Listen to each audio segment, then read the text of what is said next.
Hi friends, Jai Bharat, Jai Hindustan. I am Mayank Rajesh and you are watching Info and Study. Friends, we are doing study of the great Mauryan Empire that was founded by the Chandragupta Maurya by defeating Ghananand the ruler of Nanda dynasty. देखिए चंद्रगुप्त मौर्य ने मौर्य साम्राज्य की स्थापना की थी 322 BC में और ये मौर्य साम्राज्य 185 बीसी यानी 185 ईसा पूर्व यानी 322 बीसी से 185 बीसी तक ये चला था। 185 बीसी में बृहदत्त की हत्या करता है कौन? पुष्यमित्र शुंग, जो कि एक ब्राह्मण था, और उसके बाद यहीं पर मौर्य साम्राज्य की समाप्ति हो जाएगी और पुष्यमित्र शुंग जो है वो शुंग डायनेस्टी की शुरुआत कर देगा। लेकिन देखिए ये जो है ना, ये 322 बीसी से 185 बीसी मोरलेस हम यही मान के चलते हैं, जनरली यही मिलेगा। थोड़ा बहुत अंतर मिल सकता है, कहीं 321 बीसी मिल सकता है ये, और ये 184 मिल सकता है, 184 मिल सकता है, 321 बीसी एंड 184, बट जनरली आपको यही मिलेगा। ठीक है ना? तो थोड़ा बहुत अगर कहीं अंतर भी मिले आपको तो उससे चिंता करने की बात नहीं है, आप यही मान के चलिएगा। ठीक है, तो हमने ये जब चैप्टर शुरू किया था तो सबसे पहले मैंने बताया था कि ये हमें पॉइंट्स देखने हैं। हाँ, और ये सारे पॉइंट्स जो हैं ये हम जब इस अलग अलग पॉइंट्स में जाएंगे तो उसको हम ओपन करते जाएंगे। इसमें जितने भी पार्ट होंगे उसको हम देखेंगे। अभी हमने ओपन नहीं किया है, सिर्फ हमने सोर्सेज को ओपन किया था। देखिए हमें पढ़ना क्या था? Sources, polity, admin, economy, society, downfall. ठीक है, यानी कि स्रोत, राजनीति, प्रशासन, अर्थव्यवस्था और समाज। इसी में हम कल्चर भी थोड़ा देख लेंगे और समाज में ही, और पतन। ठीक है, स्रोत की जहां तक बात करें तो हमने शुरू कर दिया था लिटरेरी सोर्सेज से शुरू किया था और आर्कियोलॉजिकल सोर्सेज में हम आ चुके थे, यानी कि साहित्यिक स्रोत हम खत्म कर चुके हैं। ठीक है, साहित्यिक स्रोतों में हमने मेगास्थनीज के इंडिका को देखा था और कौटिल्य के अर्थशास्त्र को देखा था, जहां मैंने बताया था कि जितना भी मौर्य साम्राज्य का अर्थव्यवस्था है या प्रशासन है, ठीक है, अर्थव्यवस्था भी एक तरह से प्रशासन का ही पार्ट हो जाता है, या समाज है, बहुत कुछ इन लोगों ने बताया है। ठीक है, कौटिल्य के अर्थशास्त्र से पूरी जानकारी मिलेगी प्रशासन की और समाज की, वैसे ही मेगास्थनीज के इंडिका से भी बहुत सारी जानकारियां हमें मिलने वाली है। उसके अलावा जो सोर्स थे, लिटरेरी सोर्स का मतलब साहित्यिक स्रोत हिंदी वालों के लिए, और आर्कियोलॉजिकल सोर्सेज का मतलब मैंने सिर्फ ARCH लिखा है, दैट स्टैंड्स फॉर आर्कियोलॉजी। ठीक है, आर्कियोलॉजिकल सोर्स यानी कि पुरातात्विक स्रोत जो होंगे, वो हमने देखा था यहाँ पर, वो अभी मैं बताऊंगा। ठीक है, आर्कियोलॉजिकल का मतलब होता है पुरातात्विक स्रोत। तो हमें इन दो स्रोतों को देखना है। हमने साहित्यिक सोर्सेज यानी लिटरेरी सोर्सेज को हमने खत्म कर दिया था, ये दो, जिसमें पूरे प्रशासन के बारे में जानकारी मिलेगी, और कुछ अदर सोर्सेज थे जैसे बुद्धिस्ट टेक्स्ट यानी बौद्ध ग्रंथ, दीपवंश, महावंश, ठीक है, अशोकावदान, दिव्यदान, इनकी बात हमने की थी। फिर हमने कुछ जैन टेक्स्ट की बात की थी, भद्रबाहु चरित्र, परिशिष्ट पर्वन। ठीक है, उसके अलावा हमने पुराणों की बात की थी जो ब्राह्मण साहित्य है। उसके अलावा हमने बात की थी कि जो परनार और मामुल्लार तमिल लिटरेचर हैं उनसे भी इनके साउथ एक्सपेंशन के बारे में पता चलता है। फिर कुछ चाइनीज जो हैं यात्री थे, चीनी यात्री थे, जैसे फाहियान था, वेंगसांग था, इन लोगों ने भी बहुत कुछ मौर्य साम्राज्य के बारे में, खासकर अशोक के बारे में इन्होंने जानकारी दी है, हम पढ़ चुके हैं। ठीक है, कुछ किताबें थी जैसे विशाखादत्त की मुद्रा राक्षस, उससे जानकारी मिलती है। बाण भट्ट की हर्ष चरित्र, उससे जानकारी मिलती है। राजतरंगिनी है, कल्हड़ का लिखा हुआ, जिससे पता चलता है कि अशोक के समय कश्मीर तक जो था वो मौर्यन का, अशोक के समय कश्मीर मौर्यन डायनेस्टी का पार्ट था। तो ये सब चीजें जो है हमने देख लिया था। ठीक है, तो बहुत ज्यादा मैं डिटेल में आज नहीं जा रहा हूं। उसके बाद हमने आर्कियोलॉजिकल सोर्स भी ये पूरा खत्म कर लिया था, आर्कियोलॉजिकल सोर्स भी शुरू कर दिया था, और जूनागढ़ इंस्क्रिप्शन रुद्रदामन का देखा था। फिर हमने सहगौरा या सोहगौरा, ताम्रपत्र या सोहगौरा, कॉपर प्लेट इसको बोलेंगे। फिर महास्थान, सोहगौरा आपको उत्तर प्रदेश में है, महास्थान जो है बोगरा डिस्ट्रिक्ट बांग्लादेश में है, तो यहाँ महास्थान का विलेख, महास्थान इंस्क्रिप्शन कहेंगे। और जूनागढ़ जो कि यहाँ जूनागढ़ है, जूनागढ़ जो रुद्रदामन का अभिलेख है, वो भी हमने डिटेल में देखा था इस यहाँ तक। उसके बाद हमने अशोक के इंस्क्रिप्शन पे बात की थी, और पूरा रॉक एडिक्ट्स यानी कि शिलालेख, मेजर शिलालेख यानी major rock edicts and minor rock edicts, यानी बृहद शिलालेख और लघु शिलालेखों को हमने देख लिया था पूरा। आज का हमारा जो टॉपिक है, हाँ, आज का हमारा जो टॉपिक है वो टॉपिक होगा ये पिलर और केव एडिक्ट्स पे, ठीक है।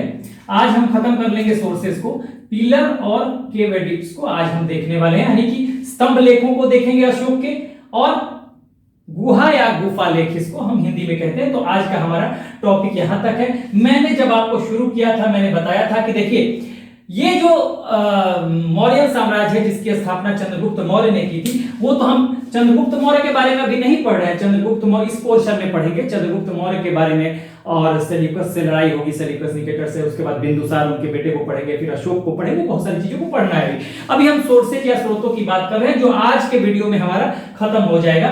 तो हमने वहां पर बताया था कि देखिए जो सोर्सेज है, बहुत सारी चीजें आपको जानकारी मिलती है। सोर्सेज से आपको क्या जानकारी मिलेगी? एक्सपेंशन की जानकारी मिलेगी। मौर्य साम्राज्य का एक्सपेंशन क्या था, नॉर्दर्न एक्सपेंशन क्या था, साउदर्न एक्सपेंशन क्या था, हाँ, वेस्टर्न एक्सपेंशन क्या था, ईस्टर्न एक्सपेंशन क्या था। देखिए ये मैंने एक तरह से आपको बताया भी था, बावजूद आप जब इन सब चीजों को पढ़ लिया आपने तो आपको बहुत सारी चीजों का आइडिया लग जाएगा। जैसे देखिए पिलर एडिक्ट भी जब पढ़ेंगे ना और केव एडिक्ट, तो पिलर एडिक्ट में आप देखेंगे कि निगाली सागर में, हाँ, माइनर निगाली सागर में, और निगाली सागर और रुमनदई, ठीक है ना, वहां पर हम देखेंगे कि ये क्या अशोक के माइनर पिलर एडिक्ट्स है, माइनर पिलर इंस्क्रिप्शन है, यानी कि लघु स्तंभ लेख हैं मिले हैं जो कि नेपाल में पड़ते हैं। तो आपको ये पता चल जाएगा कि नेपाल में इनका पहुंच था। तो मैंने जो चीजें बताई थी, देखिए आज हम एक्सपेंशन को लिख भी लेते हैं यहां पर, ताकि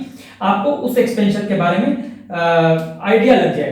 देखिए हमने ये बता दिया था आपको कि अब इससे भी हम थोड़ा यहां पे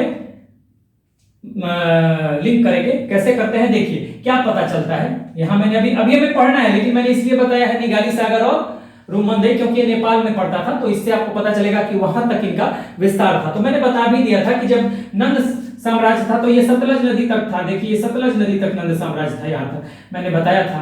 ये सतलज, ये बांग्लादेश की, देखिए बोगरा डिस्ट्रिक्ट, ये महास्थान इंस्क्रिप्शन जो है ये बांग्लादेश में होगा, ये बोगरा डिस्ट्रिक्ट उस समय भारत का ही पार्ट था। तो ये सारा नंद साम्राज्य का ये पार्ट था, ठीक है, ये सब नंद साम्राज्य का पार्ट था।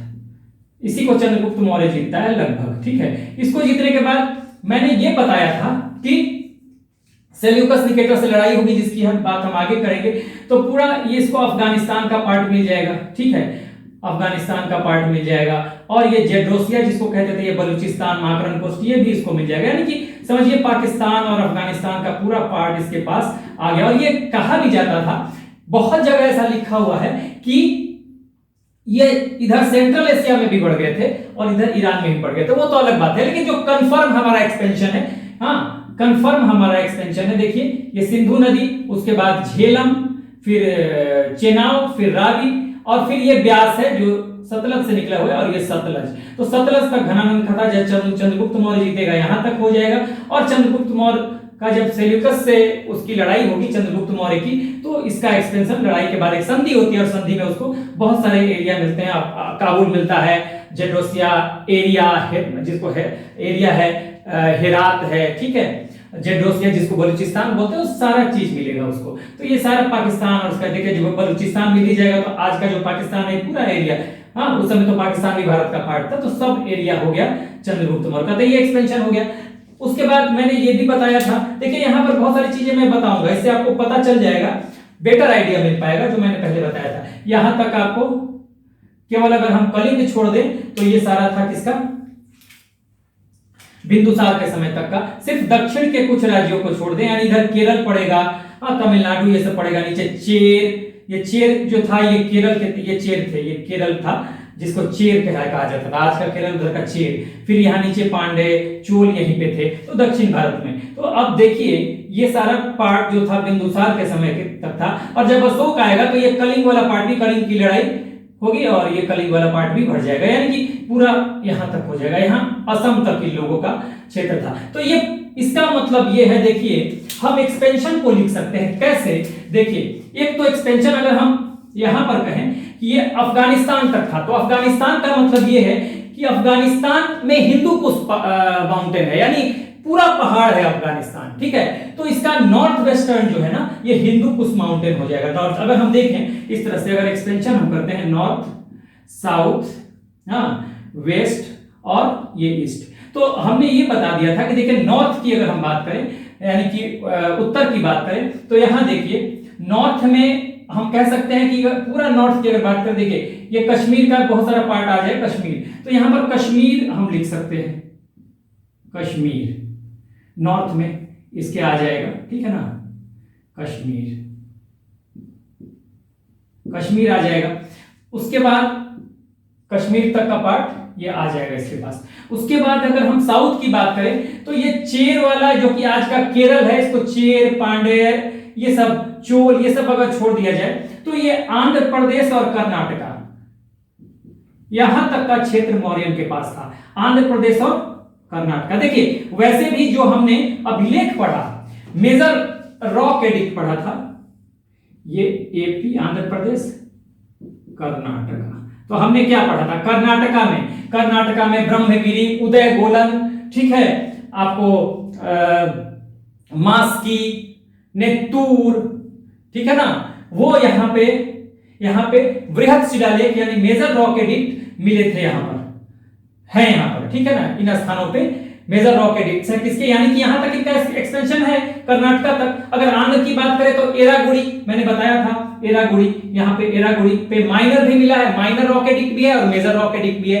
यानी बृहद शिलालेख भी है और लघु शिलालेख भी है। यानी ये तो तय है कि कर्नाटका और आंध्र प्रदेश तक इनका साउदर्न एक्सपेंशन था। अगर वेस्ट की बात करें तो देखिए वेस्ट में अगर ये पूरा माकरन कोस्ट मिल गया, हाँ, तो अगर एक्सट्रीम अगर हम देखें, एक्सट्रीम वेस्ट, ऐसे अगर देखते हैं तो वेस्ट ये अगर नॉर्थ हो गया तो आप इसको वेस्ट में आओ तो आप माकरन कोस्ट भी मान सकते हैं, बलूचिस्तान, या गिरनार तक अगर हम देखें तो ये वेस्ट को भी मान सकते हैं कि इधर जो गिरनार, रुद्रदामन का जूनागढ़ अभिलेख, यानी कि पश्चिमी एक्सपेंशन यहां तक दिखा रहा है।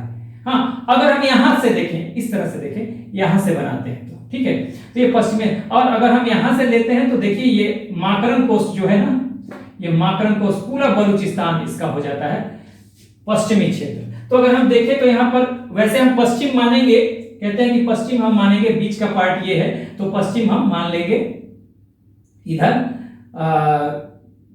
सौराष्ट्र वाले क्षेत्र को, जहां पर रुद्रदामन का जूनागढ़ अभिलेख, जूनागढ़ यहीं पे है और गिरनार भी है इसमें, यहां पे जूनागढ़ तो है ही रुद्रदामन का अभिलेख, और हमने गिरनार का मेजर रॉक एडिक्ट्स यानी कि मेजर रॉक इंस्क्रिप्शन यानी कि बृहद शिलालेख भी यहां पर इसी रुद्रदामन के अभिलेख, रुद्रदामन का अभिलेख जहां पे लिखा हुआ है जिस चट्टान पे, वहीं पे बृहद शिलालेख भी है, ठीक है, बृहद शिलालेख भी लिखे गए हैं, तो ये उसी चट्टान पे है, ठीक है ना, उसी स्टोन पे। तो इस तरह से देखें तो पश्चिमी एक्सपेंशन को हम गुजरात कह सकते हैं, ठीक है, गुजरात तक कह सकते हैं, सौराष्ट्र तक, ठीक है। अगर नॉर्थ वेस्ट में देखें, पूरा ये नॉर्थ वेस्ट में, तो नॉर्थ वेस्ट को हम मान सकते हैं, देखिए हिंदू कुश पर्वत,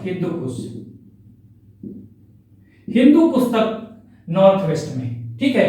और ईस्ट में देखें तो मैंने बता दिया था कि इसमें असम का क्षेत्र, असम, तो इस तरह से आप एक्सपेंशन खुद भी आप तय कर सकते हो, आसाम, यानी कि सीधी सी बात है, इधर नॉर्थ वेस्ट में हिंदू कुश, वैसे आपको कहीं कहीं लिखा हुआ मिल जाएगा कि ये सेंट्रल एशिया में घुस गए थे, ये ईरान में घुस गए थे, लेकिन जो कंफर्म है देखिए पूरा पाकिस्तान वाला क्षेत्र, यानी कि ये तो उस समय भारत का ही पार्ट था। तो यहाँ नॉर्थ वेस्ट की अगर बात करें तो हिंदू कुश माउंटेन, ठीक है, हिंदू कुश माउंटेन इसका उत्तर पश्चिमी विस्तार है, पश्चिमी विस्तार देखें तो सौराष्ट्र गुजरात तक है, ठीक है, हाँ। और नॉर्थ वेस्ट में आपका यहां तो है, नॉर्थ वेस्ट में आपको जेड्रोसिया का भी पार्ट इनको मिल जाए, ये नॉर्थ वेस्ट का पार्ट है ना, कंप्लीट वेस्ट नहीं, ये नॉर्थ वेस्ट का पार्ट है। वेस्ट का पार्ट ये हो गया गुजरात यानी सौराष्ट्र, जहां रुद्रदामन का अभिलेख मिला, ठीक है, और या आप कहेंगे गिरनार का मेजर रॉक एडिक्ट मिला, हम पिछले वीडियो में पढ़ चुके हैं, ठीक है। तो इससे आपको एक्सटेंशन पता चल जाता है, उत्तरी विस्तार आपको कश्मीर, दक्षिणी विस्तार आंध्र प्रदेश, कर्नाटका, हाँ, ये सब आपका दक्षिणी विस्तार में आ जाएगा, और गुजरात आपको या सौराष्ट्र का पार्ट, सौराष्ट्र गुजरात में, तो ये जो आप पार्ट देखेंगे ये वेस्टर्न यानी कि वेस्टर्न मोस्ट पार्ट हो जाएगा, ठीक है। और अगर ईस्ट में देखें तो असम हो जाएगा, ठीक है। तो इस तरह से हम विस्तार को जान सकते हैं। अब अगर आपसे सवाल पूछा जाए क्या नेपाल था, हाँ हम पढ़ेंगे अभी, निगाली सागर और रुमनदेही, रुमनदेही कहते हैं लुम्बिनी को, जहां पे रुमनदेही, आज लुम्बिनी का नाम रुमनदेही है, ठीक है ना, तो रुमनदेही या लुम्बिनी दोनों एक ही नाम है। तो तो वहीं पे तो महात्मा बुद्ध का जन्म हुआ था। और अशोक के शिलालेखों में आपको मिल जाएगा कि 10वें साल में वो बोध गया जाता है, 20वें साल में रुम्मनदेही और निगाली सागर की धार्मिक यात्राएं करता है। तो ये अभी हम पढ़ेंगे भी वहां पर क्या किया उसने। हाँ, वहां पर उसने क्या किया ये भी पढ़ेंगे। तो आपको क्या नेपाल पार्ट था, मौर्य साम्राज्य कहां था, काबुल पार्ट था। अगर आ जाए आपको एग्जाम में, काबुल था क्योंकि पूरा नॉर्थ वेस्ट हिंदू कुश इसके पास है, तो काबुल था। ठीक है, बलूचिस्तान था, हाँ बलूचिस्तान था। सौराष्ट्र था, बिल्कुल रुद्रदामन का अभिलेख यहाँ पे मिला है। ठीक है, असम था, असम था। आंध्र प्रदेश और कर्नाटक का, यानी इस बीच का जितना भी एरिया आएगा, इधर नेपाल उपाल का, नेपाल की तराई में आपको पड़ेगा ना रुम्मनदेही या लुम्बिनी, जहां महात्मा बुद्ध का जन्म हुआ था, तो इस सारा इधर पड़ेगा। तो इससे आपको अगर एग्जाम में देखिए बहुत सारी चीजें ऐसी होती हैं कि आपको कॉन्सेप्ट से करना पड़ता है, हर चीज आप रट नहीं सकते। तो ये अगर एरिया इसके पश्चिमी विस्तार का आइडिया है, हाँ पूर्वी विस्तार यानी कि वेस्टर्न एक्सपेंशन का आइडिया है, ईस्टर्न एक्सपेंशन का आइडिया है, नॉर्दर्न एक्सपेंशन का आइडिया है, साउदर्न एक्सपेंशन का आइडिया है, और नॉर्थ वेस्ट, क्योंकि हम नॉर्थ वेस्ट यहां देखेंगे, यहां तो देखना नहीं है। हाँ, अरब सागर, बे ऑफ बंगाल, इंडियन ओशन, तो आपको कुछ भी नहीं देखना है, इधर इधर का देखना है, हिंदू कुश यानी कि पूरा अफगानिस्तान। तो इस तरह से अगर आपको ये पता चल जाता है कि ये जो इसका जो एक्सपेंशन था मौर्य साम्राज्य का, वो कहां से कहां तक था, जो हमने यहां पर लिख लिया। ठीक है ना, ये देखिए हमने लिख लिया, ये लिख लिया, इधर कश्मीर, इधर नॉर्थ वेस्ट में यानी उत्तर पश्चिम में, ये उत्तर पश्चिम है। ठीक है ना, उत्तर पश्चिम में हिंदू कुश, ठीक है, ये हिंदू कुश हो गया, ये पूरा अफगानिस्तान हिंदू कुश में है। ठीक है, पश्चिम में ये देखिए, पश्चिम में गुजरात, सौराष्ट्र जहां पे हमने रुद्रदामन का इंस्क्रिप्शन देखा था, ईस्ट में आसाम की बात हमने की थी, हालांकि उसके पहले ये बांग्लादेश भी है जहां पे आपको महास्थान, ठीक है, महास्थान इंस्क्रिप्शन है, महास्थान अभिलेख है बांग्लादेश का, बोगरा डिस्ट्रिक्ट में, तो बांग्लादेश है। आपको सोगौरा ताम्रपत्र गोरखपुर का है। ठीक है, ये चंद्रगुप्त मौर्य के समय के क्या है इंस्क्रिप्शन है, अभिलेख है। और जूनागढ़ में ऑब्वियसली, यहां पे जूनागढ़ में गिरनार में सुदर्शन झील की चर्चा हमने की थी। हाँ, कि यहां पे इस अभिलेख में ये जानकारी है कि यहां पे सुदर्शन झील बनवाया गया था और अलग अलग समय पे। ठीक है, चंद्रगुप्त मौर्य, फिर चंद्रगुप्त मौर्य के समय बना, फिर अशोक के समय भी नहरें वहरें निकलवाई गई, फिर उसके बाद रुद्रदामन आता है और रुद्रदामन भी वहां पे रिपेयरिंग वर्क कराता है, फिर स्कंदगुप्त की बात कही गई है, तो वो सब चार नाम वहां पे आते हैं, तो रुद्रदामन, तो यानी यहां तक का पश्चिमी विस्तार। तो इससे आपको ये पता चल जाएगा, अगर एग्जाम में आपके आ जाएगा कॉन्सेप्ट है। हाँ, ये देखिए गोरखपुर का, यानी पूरा यूपी इसके पास था। ठीक है ना, हमने जो रॉक एडिक्ट पढ़ा कर्नाटका में, मास की, उदय गोलन, हाँ ब्रह्मगिरी, नेत्तूर, तमाम तरह, यानी कि ये सब कर्नाटका में थे। एरागुड़ी, कुर्नूल डिस्ट्रिक्ट, कहां पे, कुर्नूल डिस्ट्रिक्ट आंध्र में, यानी आंध्र कर्नाटका आ गया, इसके नीचे का पार्ट नहीं होगा, सीधी सी बात है, आंध्र कर्नाटका तो आएंगे। ठीक है ना, तो ये आपको इधर असम हो गया। तो कौन कौन सा पार्ट, कभी आपको 4 ऑप्शन दे देता है और एग्जाम में यूपीएससी खासकर ये काम करेगा। हाँ, स्टेट में भी आ सकता है, लेकिन कॉन्सेप्चुअल पार्ट जो होता है ना, यूपीएससी का क्वेश्चन का बेस जो होता है ना, बेस जो होता है उसका आधार होता है, वो कॉन्सेप्चुअल पार्ट होता है। तो यहां से अब आपको कॉन्सेप्ट मिल जाएगा कि कौन कौन से पार्ट है। क्या हिमालय था? हाँ बिल्कुल, हिमालय की तराई में ही तो है नेपाल, तो हिमालय इनके पास था। ठीक है ना, हिमालय है इनके पास, देखिए हिमालय है। ठीक है, तो ये सारी चीजें, लुम्बिनी कहां है? नेपाल में, नेपाल में हिमालय है, तो हिमालय तो था इनके पास। ठीक है, तो ये सब जानकारियां आपको रखनी पड़ेगी और ये कॉन्सेप्ट रखना पड़ेगा। आगे हम अभी शुरू करेंगे पिलर और केव को आज देखेंगे, और उसके बाद हमारा सोर्सेज वाला पोर्शन जो है, स्रोतों वाला पोर्शन जो है, लिटरेरी हमने पहले खत्म किया, यानी साहित्यिक हमने सोर्स हमने पहले खत्म किए, साहित्यिक स्रोत, और आर्कियोलॉजिकल यानी कि पुरातात्विक स्रोत आज हम खत्म कर लेंगे इस वीडियो में। ठीक है, तो उसके बाद हम पॉलिटी वाले पार्ट में घुसेंगे, जहां से हम चंद्रगुप्त मौर्य के बारे में पढ़ना शुरू करेंगे। ठीक है, तो अब हम आगे बढ़ते हैं और पिलर और केव एडिक्ट्स को, यानी कि स्तंभ लेखों को और गुहा या गुफा लेखों को देखते हैं। आइए आगे बढ़ते हैं। आइए, तो अब हम पिलर इंस्क्रिप्शन को शुरू करते हैं, यानी पिलर अभिलेखों को शुरू करते हैं, स्तंभ लेखों को शुरू करते हैं। ठीक है, तो पिलर इंस्क्रिप्शन या पिलर अभिलेख, स्तंभ लेख, ठीक है, ये हम कहते हैं पिलर, अशोक के पिलर इंस्क्रिप्शन,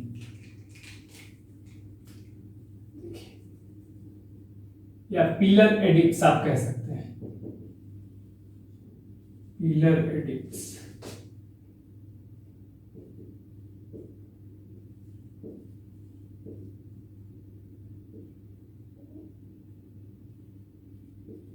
अशोका, ठीक है। पिलर का मतलब स्तंभ और एडिक्ट्स का मतलब राज्यादेश, राज्यादेश, इसको राज्य का आदेश या इसको रॉयल ऑर्डर भी कहा जाता है। इसी को रॉयल ऑर्डर रिटन फॉर्म में दिया जाता है, तो इसको अभिलेख या इंस्क्रिप्शन जो भी कहते हैं। हमने ये भी बताया था कि सबसे पहला पिछला जब हमने शुरू किया था अशोक के अभिलेखों को पढ़ना, कि भारत में अभिलेखों को शुरू करवाने वाला प्रथम शासक जो था वो अशोक ही था, और ईरानी प्रभाव में उसने अभिलेखों को लिखवाना शुरू किया था, क्योंकि ईरान में ये परंपरा थी कि स्तंभों पे, चट्टानों पे वो लिखवा देते हैं उनके यहाँ जो घटनाएं होती थी, ठीक है। तो वो वहीं से उसने शुरू किया था, उसी के प्रभाव में आकर, हाँ, उसी के प्रभाव में अगर आए कि कहां से इंस्पिरेशन मिला अशोक को, तो अशोक को इंस्पिरेशन ईरान से मिला। ईरान को ही अखामनी साम्राज्य भी कहते हैं, ध्यान दीजिएगा, या फारस का साम्राज्य भी कहते हैं। ईरान को ही फारस भी कहते हैं, और अखामनी या हखामनी साम्राज्य भी अगर आ जाए, कि अगर ईरान की जगह हखामनी दे दे तो आप हखामनी लिख देंगे, क्योंकि पूरा साम्राज्य था। हखामनी एक वंश चला आ रहा था, जैसे यहाँ मौर्य वंश चलता है, हाँ, मौर्य वंश चलेगा, गुप्त वंश चलेगा, वैसे ही वहां हखामनी वंश चलता था। इसलिए ईरान के साम्राज्य को हम ईरानी साम्राज्य को कहते हैं हखामनी साम्राज्य भी, ठीक है। मैंने सिकंदर वाले पार्ट में बताया था वहां पे, तो इसलिए हखामनी हो, अखामनी हो, हाँ, ईरानी हो या फारस हो, सब ईरान से रिलेटेड है। तो वहीं से अशोक को इंस्पिरेशन मिला, या अशोक ने उन्हीं के प्रभाव में, हाँ, अभिलेखों को लिखवाना शुरू किया, और भारत का पहला शासक जिसने, हाँ, अभिलेखों को लिखवाना शुरू किया स्तंभों पे, और अभिलेख के माध्यम से जनता से कम्युनिकेट किया। He was the first to start inscription, हाँ, under the influence of Iran, और he took this inspiration from Iran, उन्होंने इसकी प्रेरणा ईरान से ली। ये बात मैं बता चुका हूं। तो देखिए पिलर एडिक्ट, हमने इससे बताया था कि मेजर और माइनर था वहां पे, जब हमने रॉक एडिक्ट्स को पढ़ा था, शिलालेखों को पढ़ा था। तो यहां भी आपको मेजर और माइनर है, ठीक है, यहां भी आपको मेजर और माइनर, देखिए यहां भी आपको मिलेगा मेजर और माइनर। पिलर एडिक्ट्स में स्तंभ लेख भी आपको मेजर यानी कि वृहत स्तंभ लेख, वृहत, और माइनर यानी कि लघु,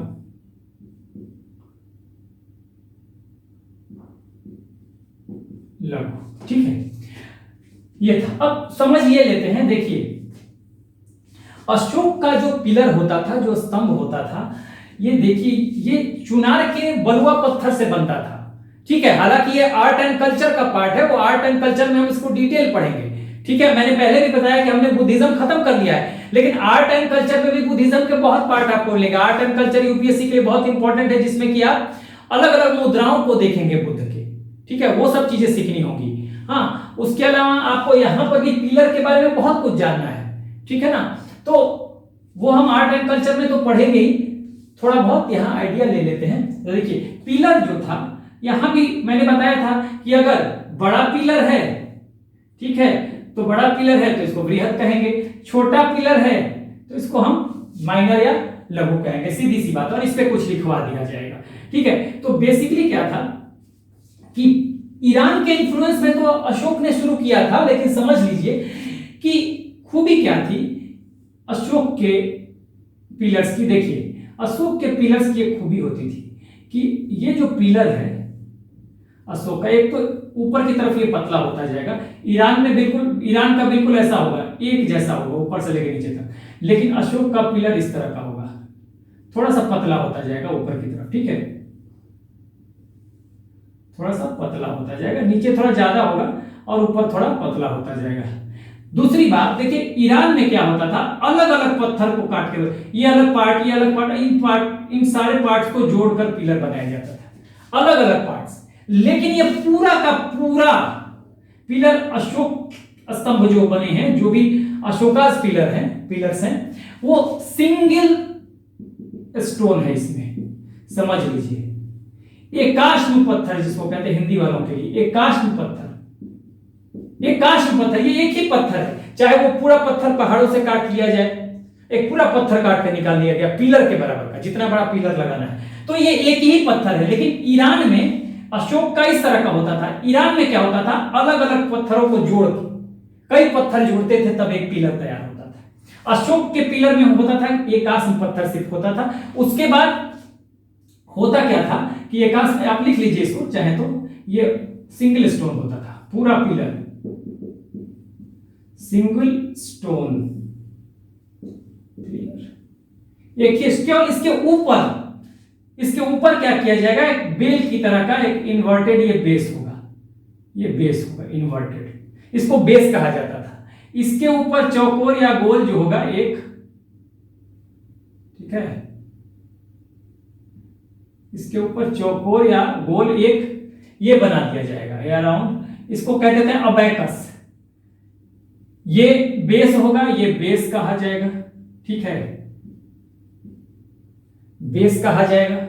उसके बाद ये अबैकस होगा ऊपर, ठीक है, अबैकस।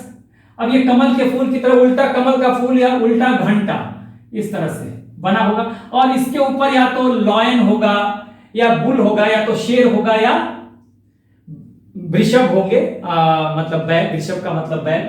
तो अगर बैल होगा यानी कि वृषभ होगा तो बुल कैपिटल हो जाएगा ये। अगर यहां पे ऊपर ये समझ लीजिए कि इसके ऊपर कोई लाइन बना दिया गया, एक जानवर बना दिया गया, ठीक है ना, इस तरह से कोई जानवर बैठा हुआ है यहां पर। अगर बुल है यहां पर तो बुल कैपिटल हो जाएगा, अगर लॉयन है तो लॉयन कैपिटल हो जाएगा, इसको लॉयन कैपिटल कहा जाएगा। अब मैं आपको कैसे समझाऊं, देखिए मैं बता देता हूं, एक बार रुक जाइए। देखिए जैसे कि हमारे पास ये है, समझ लीजिए, ये देखिए, ये समझ लीजिए कि एक पिलर है, ठीक है, ये एक जैसे लग रहा है ना, ये एक ही पत्थर है, समझ लीजिए, ये सिर्फ ये वाला पार्ट अलग से, इसके ऊपर जो मैंने ये बनाया है इन्वर्टेड बेल टाइप का बनाया ना, या तो कमल का फूल कह लीजिए, इन्वर्टेड लोटस कह लीजिए, या आप कह लीजिए इन्वर्टेड बेल, ये बनाया है, ये समझ लीजिए कि इन्वर्टेड बेल है, ठीक है ना। और ये पूरा पिलर है, एक ही है। अब इसको काटा नहीं गया है, जैसे कि ईरान में काट दिया जाता था, काट के अलग से पत्थर काटे जाते थे, अलग से काट के इनको जोड़ के बना दिए जाते थे, ठीक है। और इसके ऊपर ये मान लीजिए बेल लगा है तो इसको बेस कहा जाएगा, बेस। और इसके ऊपर अगर ये रख दिया, देखिए ये मैंने बनाया हुआ है, ये रख दिया, ये वाला, ठीक है, ये जो बनाया हुआ है, राउंड हो या चौकोर हो, रेक्टेंगुलर हो, स्क्वायर, जो जैसा भी हो, ये अब लग गया क्या, अबैकस लग गया, ये अबैकस लग गया। और इसके ऊपर जानवर रख दिए गए, ठीक है, शेर रख दिया गया, हाँ, या वृषभ या बैल रख दिया गया, सांड रख दिया गया, तो इस तरह से हो जाता था। तो ये अशोक का पिलर इस तरह से था, ठीक है। तो मेरे ख्याल से आप समझ गए होंगे कि मैं क्या बताना चाह रहा था इसमें और इस। हालांकि ईरान के इंफ्लुएंस में शुरू किया अशोक ने स्तंभों पे या चट्टानों पे जो भी है अभिलेख लिखवाने का काम, लेकिन यहां का काम देखिए और वहां का भी, एक पत्थर से ही पिलर बना देना पूरा, ठीक है, और उस पे लिखवाना। दूसरा कि यहां पे अंतर जो था, ये नीचे से मोटा होगा बेस पे और ये ऊपर पतला होता जाएगा। तीसरी बात, ईरान में क्या होता था, यहां कोई बेस बना होगा, देखिए ये सीधा यहां पर लगेगा कि यहां पे मिट्टी में सीधा गड़ा हुआ है, हाँ, लेकिन ईरान में ऐसा नहीं होता था, सीधे इसमें पहले एक बेस बनाया जाएगा, चबूतरा बनाया जाएगा, उस चबूतरे के ऊपर इसको आधार दिया जाएगा और तब इसको खड़ा किया। ये बिना आधार के खड़े होते हैं सीधे जमीन में एकदम, यहीं से लैंड शुरू हो जाएगा, कोई बेस नहीं। यहां देखिए, यहां से लैंड शुरू होगा, ये लैंड शुरू होगा, और इसके ऊपर चौकी या चबूतरा टाइप कुछ बनाया जाएगा, प्लेटफॉर्म बनाया जाएगा, जिसके ऊपर इसको रखा जाएगा, बिल्कुल सीधे खड़े रहेगा, सीधे लैंड से, जमीन से, ठीक है ना। तो ये इसका अंतर था। और ये ईरान में सिर्फ शासकीय भवनों पर, यानी कोई एडमिनिस्ट्रेटिव बिल्डिंग है वहां पे लगाया जाएगा, लेकिन ये जो है भारत में अशोक के समय के जो पिलर हैं वो इंडिपेंडेंट प्लेस पे भी लगा दिए जाते थे, ठीक है। तो ये बेसिक अंतर है। हालांकि मैं, ये आर्ट एंड कल्चर का पार्ट है, लेकिन यहाँ थोड़ा सा बताना मैं उचित समझ रहा था कि ताकि आप थोड़ा अंतर को समझ सके। जनरली क्या होता है ना कि सिर्फ हम पिलर पे आके और बात करके चले जाते हैं, जनरली ऐसा ही पढ़ाई होती है। जब आर्ट एंड कल्चर में जाते हैं तो वहां पे इसकी पढ़ाई की जाती है, लेकिन थोड़ा सा मैंने आपको आइडिया दे दिया। हाँ, ये आर्ट एंड कल्चर से जुड़ा हुआ है, इस पर हम आर्ट एंड कल्चर में अलग से बात करेंगे। और इस पे मैं कह रहा हूं कि थोड़ा सा जो अंतर है ना ईरानी और जो अशोकास पिलर है, भारत के पिलर हैं, स्तंभ हैं, उस पे मैं एक अलग से वीडियो बना दूंगा कि अंतर क्या। अंतर तो मैंने यहाँ पे बता दिया वैसे, लेकिन वो अलग से मैं लिख लिख के बता दूंगा और एक वीडियो अलग से बना दूंगा जो कि मिसलेनियस वाले में या दूसरे वाले प्लेलिस्ट में होगा। मेन जो हमारा हिस्ट्री वाला प्लेलिस्ट है उस मेन प्लेलिस्ट में नहीं होगा, लेकिन अलग से मैं वीडियो बना दूंगा। ठीक है, तो यहां तक मेरे ख्याल से आप समझ गए। और ये जो बना होता था ये सैंडस्टोन का बना होता था, सैंडस्टोन यानी कि बलुआ पत्थर। सैंडस्टोन का मतलब बलुआ पत्थर, ठीक है। और बलुआ पत्थर ये बनता कहां था? हाँ, ये बनते कहां थे? चुनार से चुनार में बनते थे ये, चुनार में बनाए जाते थे,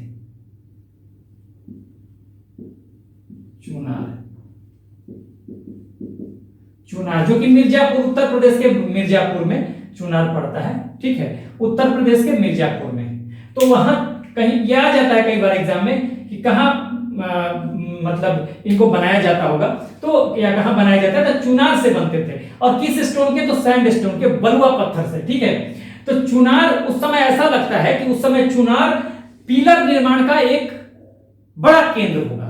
ठीक है, क्योंकि सारे चुनार में बनते थे, तो फिर उनको उठा के लगाया जाता होगा, कैसे कैरी किया जाता होगा, ये भी बड़ी बात है।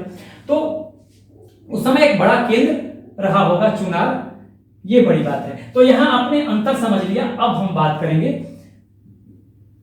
ये मेजर बृहत स्तंभों की और लघु स्तंभों की। तो चलिए इसको देखते हैं। ठीक है, यहां आप थोड़ा सा नोट कर लीजिएगा, सैंडस्टोन और चुनार ये सब। बाकी मैं एक दिन वीडियो बना दूंगा छोटा सा, जिसमें कि आपको अंतर लिखवा भी दूंगा और एक्सप्लेन भी कर दूंगा। Basically this is a part of, ये जो हम पढ़ रहे हैं ये तो जनरल पार्ट है हमारा जो इतिहास का है, but this is the part of art and culture, ये वाला जो मैंने बताया है। ठीक है, वैसे आर्ट एंड कल्चर में हम बहुत डिटेल, आर्ट एंड कल्चर में भी जब जाएंगे तो बहुत डिटेल इसके बारे में, बौद्धिज्म के बारे में बहुत कुछ पढ़ना है आर्ट एंड कल्चर में, तो ध्यान दीजिएगा। अब देखिए यहां पर अगर हम मेजर बात करें, मेजर स्तंभ लेखों की यानी बृहत स्तंभ लेखों की, तो देखिए ये कहां कहां है। देखिए बृहत जो है वो है दिल्ली टोपरा, देखते चलिएगा। उसके बाद दिल्ली टोपरा और दिल्ली मेरठ, ठीक है, दिल्ली मेरठ। उसके बाद आपको दिल्ली मेरठ, फिर लौरिया अरेराज, लौरिया अरेराज, लौरिया नंदनगढ़। उसके बाद रामपुरवा,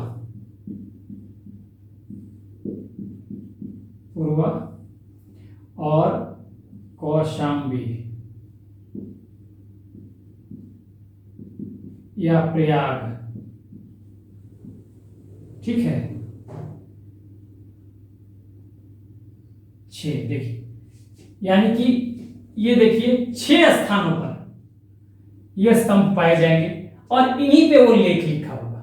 ठीक है, जैसे मैंने एक चीज समझिए, हाँ पहले इसको भी लिख लेते हैं लघु में क्या है, और फिर हम फिर लघु की बात तो बाद में करेंगे ही।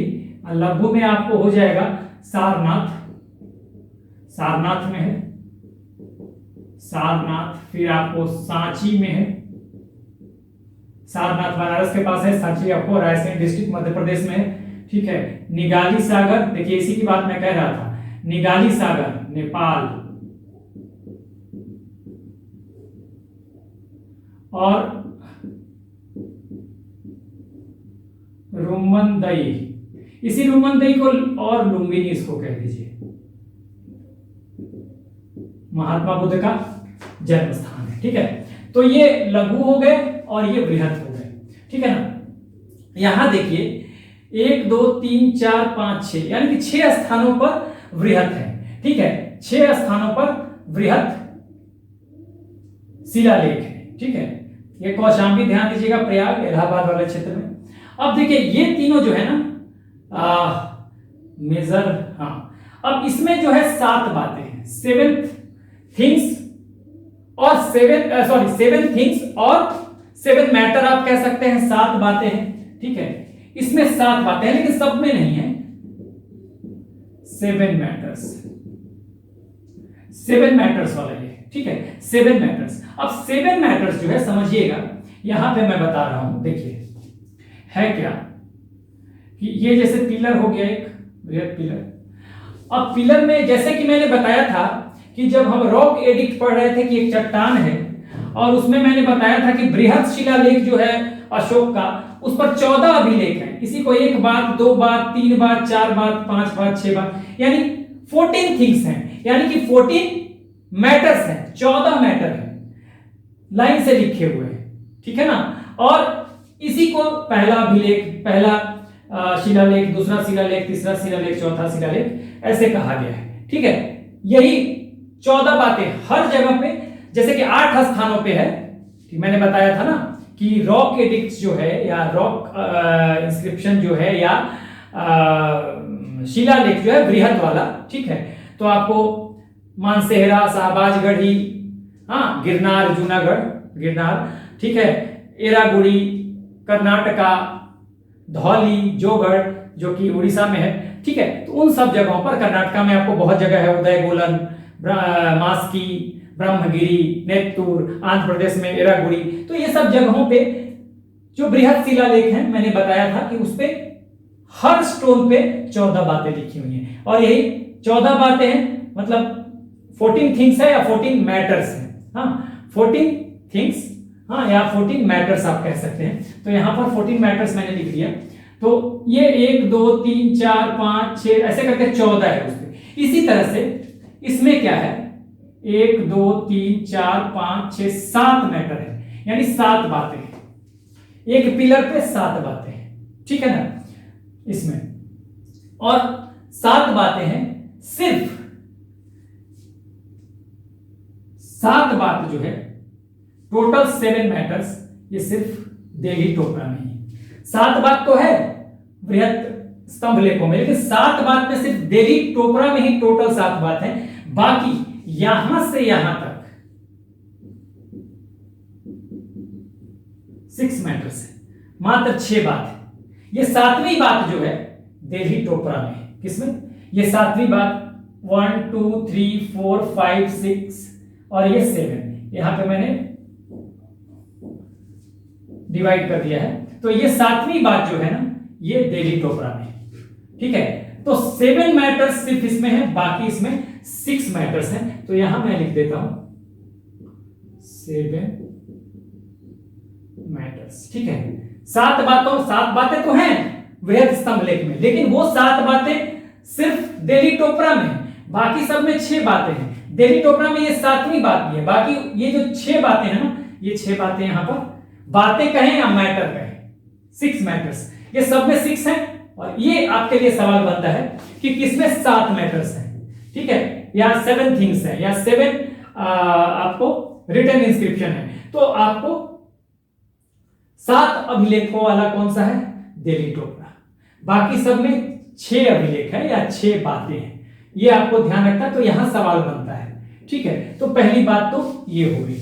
उसके बाद देखिए, ये मैं मिटा देता हूं, मेरे ख्याल से समझ गए।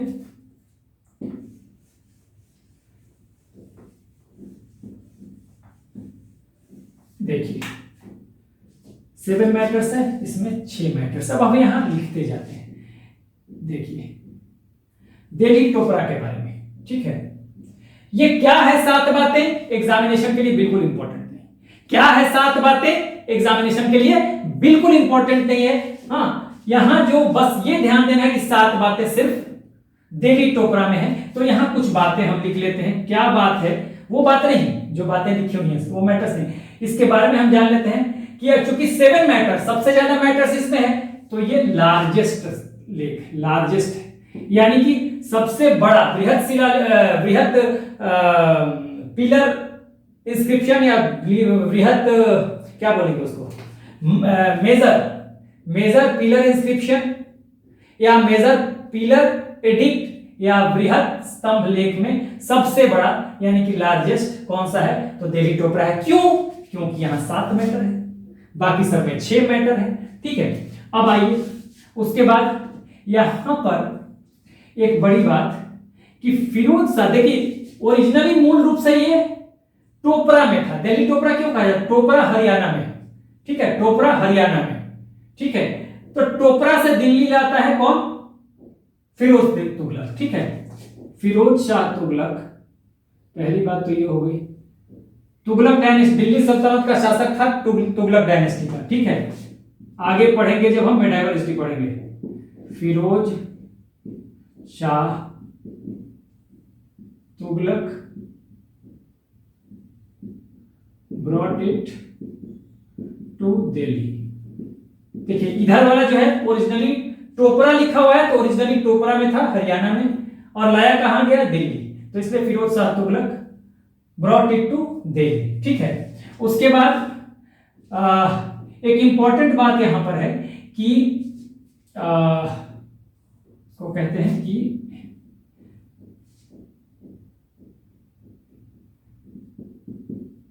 First red by James Prinsep. लिखते चलिएगा कि फिर मैं और कुछ लिखूंगा तो इसे मिटा दूंगा। First red by James Prinsep, ठीक है। जेम्स प्रिंसेप ने पहली बार पढ़ा, हाँ, किसी भी अशोका के अभिलेख को पढ़ा गया, कोई भी अभिलेख हो उसमें सबसे पहली बार पढ़ा गया दिल्ली टोपरा, ठीक है ना। और पढ़ा किसने? 1837 में पढ़ा जेम्स प्रिंसेप ने। In 1837 using आपको यूजिंग ब्राह्मणी प्लस यूनानी,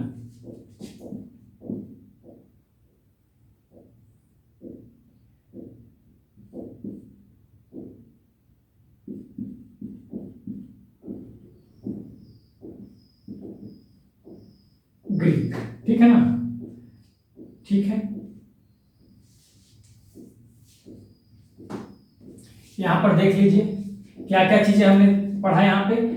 पहली बात कि ये लार्जेस्ट है दिल्ली टोपरा, मूल रूप से टोपरा में था, ओरिजिनली टोपरा में था, लाया गया दिल्ली किसके द्वारा? फिरोज शाह तुगलक के द्वारा, ठीक है।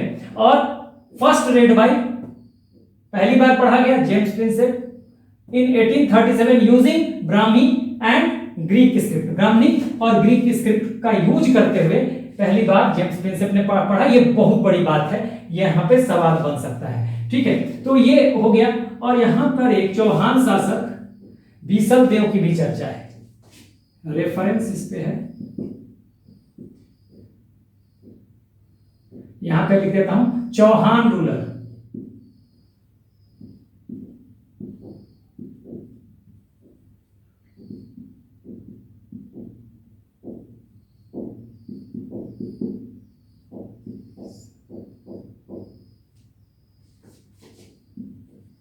बीसल देवा, ठीक है, चौहान रूलर।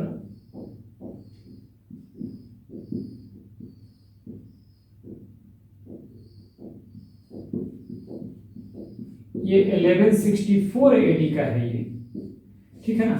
यहां पे एक रेफरेंस है किसका? चौहान रूलर बीसल देवा, ठीक है। तो ये आप ध्यान दीजिएगा, इसमें जो मुख्य बातें क्या क्या हैं देखिए, फिर इसको मैं मिटाऊंगा। 7 मैटर है, ये ध्यान दीजिएगा। ये चूंकि इसमें 7 मैटर हैं इसलिए सबसे बड़ा ऑब्वियसली होगा, क्योंकि बाकी में 6 मैटर्स हैं, 6 थिंग्स हैं, हाँ, या 6 बातें हैं। फिरोज शाह तुगलक जो कि दिल्ली सल्तनत में तुगलक डायनेस्टी का शासक था, वो इसे दिल्ली ले आया था। पहली बार इसे पढ़ा गया जेम्स प्रिंसेप द्वारा। किसने पढ़ा? जेम्स प्रिंसेप ने। ये बहुत इंपॉर्टेंट है। और किन किन स्क्रिप्टों का, किन किन स्क्रिप्ट्स का यानी कि लिपियों का यूज करते हुए, तो उन्होंने ब्राह्मणी और ग्रीक का इस्तेमाल करते हुए इसको पढ़ लिया। ठीक है, ये बहुत बड़ी बात है। पर यहां पर एक रेफरेंस मिलेगा चौहान रूलर बिशलदेव का, जो 1164 एडी का है ये रेफरेंस। ठीक है, चौहान या बिशलदेव जो होंगे 1164 के बारे में एडी में बिशलदेव होंगे, तो उसी समय का रेफरेंस है यहाँ पर। ठीक है, तो ये आप देखिएगा।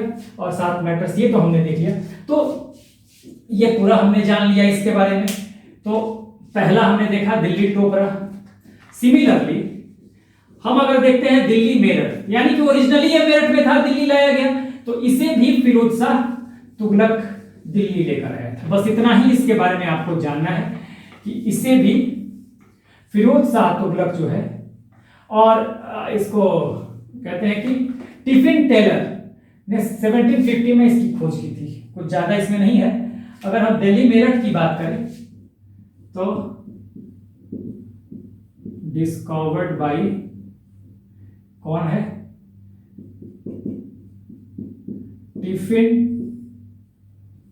टेलर। स्पेलिंग में अंतर हो सकता है, टिफिन टेलर ऐसे लिख दीजिए, टिफिन टेलर इन 1750 में। 1750 में टिफिन टेलर ने इसकी खोज की और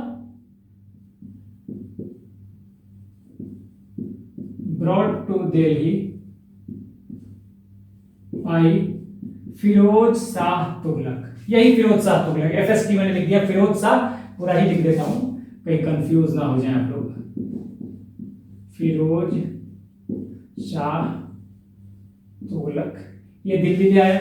ठीक है, फिरोज शाह तुगलक मैंने बताया दिल्ली सल्तनत का एक शासक था और इसने शासन किया था तुगलक डायनेस्टी में। हाँ, दिल्ली सल्तनत में एक तुगलक डायनेस्टी थी, उसका शासक था। ये आगे हम पढ़ेंगे इसके बारे में। ठीक है, तो इसके बारे में बस 2 ही बातें हैं। देखिए, फिरोज शाह तुगलक दोनों से जुड़ा हुआ है, दिल्ली टोपरा और दिल्ली मेरठ दोनों से। यहां पे हमने जैसे टोपरा को बताया कि मूल रूप से यानी ओरिजिनली ये टोपरा में था, हरियाणा में, बाद में इसे दिल्ली लाया गया फिरोज शाह तुगलक द्वारा। Similarly it was originally in Meerut but it was brought to Delhi by Firoz Shah Tughlaq and it was discovered by Tieffenthaler in 1750। तो ये 2 बातें यहां पे आपको ध्यान रखनी है इसके बारे में। एक तो टिफिन टेलर का नाम आप याद रखिएगा, हालांकि ये उतना इंपॉर्टेंट नहीं है, फिर भी एक सरसरी निगाह से देख लेना है, कहीं आ जाए किसी स्टेट से। और फिरोज शाह तुगलक को याद रखना है। यहां 2 बातें हो गई। अब देखिए,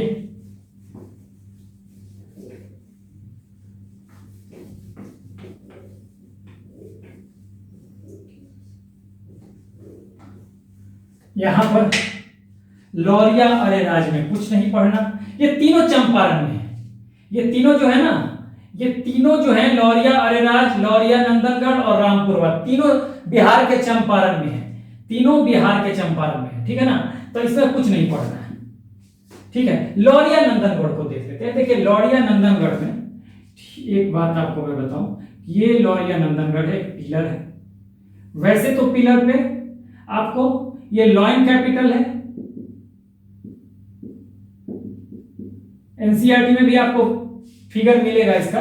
यहां लॉइन कैपिटल मैंने बताया ना कि यहां एक इन्वर्टेड ये होगा, हाँ, उसके ऊपर एक बेस होगा, ये बेस होगा। इसको इन्वर्टेड जो होता है ये लोटस या बेल, इसको बेस कहते हैं। उसके ऊपर ये अबैकस लगा होगा, इसको अबैकस कहते हैं। और इसके ऊपर ये एक लॉइन होगा, शेर होगा। तो लॉइन कैपिटल यहां पे क्या है? लॉइन है। ये लॉइन कैपिटल है। इसी को पूरे पार्ट को कैपिटल कहते हैं, ऊपर वाले पार्ट को कैपिटल कहते हैं। ठीक है ना, तो ये क्या है? ये लॉइन कैपिटल, यानी यहां पे शेर है। ठीक है ना, लॉइन कैपिटल है यहां पर। तो यहां इसके बारे में बस यही है, कहां पे? लौरिया आपको नंदनगढ़ में। और यहां पर एक मुख्य बात है कि यहां कहीं पे आपको एक आकृति भी है जो कि वैसे दिखाई नहीं देता कहीं भी आप देखेंगे तो, लेकिन पूछा जाए कि मोर की आकृति कहां बनी है, तो पीकॉक यानी मोर यहीं पे है। पीकॉक यानी कि मोर। मोर की आकृति अशोक के स्तंभों में सिर्फ लौरिया नंदनगढ़ में है। तो ये एक सवाल आपका बन सकता है कि पीकॉक जो है, पीकॉक की आकृति कहां बनी हुई है? लौरिया नंदनगढ़ में। दिखाई तो नहीं देता लेकिन इंफॉर्मेशन आता है, ठीक है। पीकॉक की आकृति बनी है लौरिया नंदनगढ़ में, लौरिया नंदनगढ़ में, ठीक है। तीनों लौरिया अरेराज, लौरिया नंदनगढ़ और रामपुरवा तीनों बिहार में है और चंपारण में है, बिहार के चंपारण में, ठीक है। तो ये आप समझ लिए। अब आते हैं हम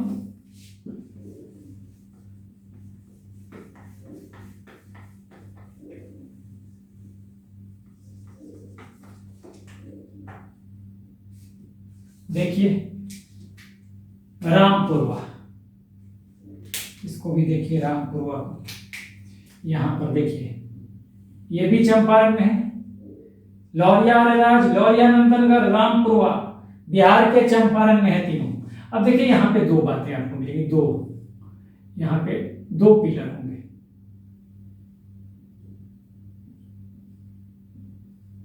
एक पे कुछ लिखा है, एक पे कुछ नहीं लिखा है।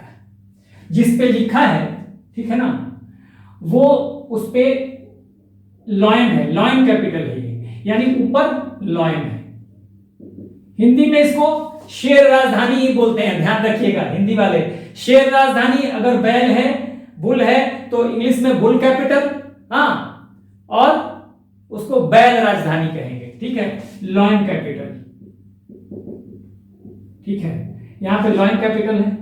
और यहां पे जिस पे नहीं लिखा है, यहां पे कुछ लिखा हुआ है जिस पे लॉयन कैपिटल, जिस पे नहीं लिखा हुआ है यहां पे है टॉप पे आपको बुल कैपिटल, यानी कि वृषभ है। बुल कैपिटल का मतलब सवाल आ सकता है कि रामपुरवा में जो रिटन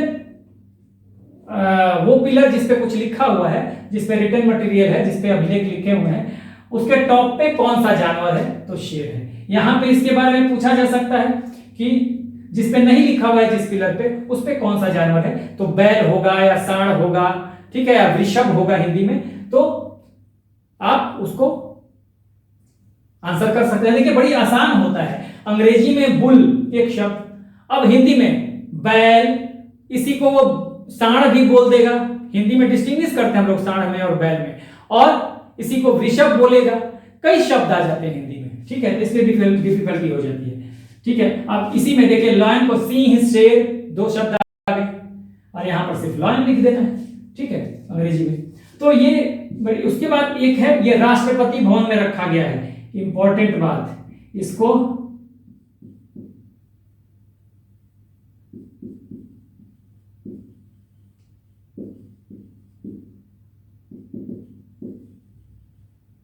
राष्ट्रपति भवन, इसके कैपिटल को रखा गया होगा राष्ट्रपति भवन में, ठीक है ना। तो राष्ट्र कहां रखा गया है? इसको राष्ट्रपति भवन में है तो वहां पर, लेकिन मान लीजिए कि वहां का बुल होगा, टूट गया होगा, जो भी है वहां पे बुल भी है मुझे लगता है। तो ये जो है इसका कोई प्रतिलिपि होगा उसको राष्ट्रपति भवन में। तो आज आता है सवाल कि इसको कहां रखा गया है? तो राष्ट्रपति भवन में रखा गया है, ठीक है ना।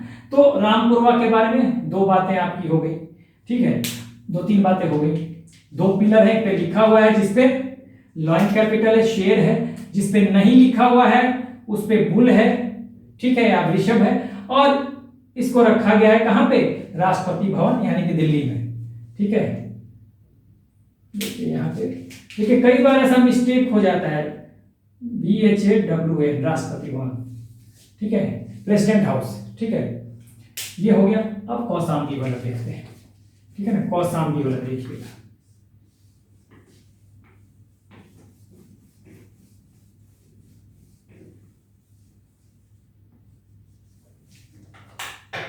कौशाम्बी,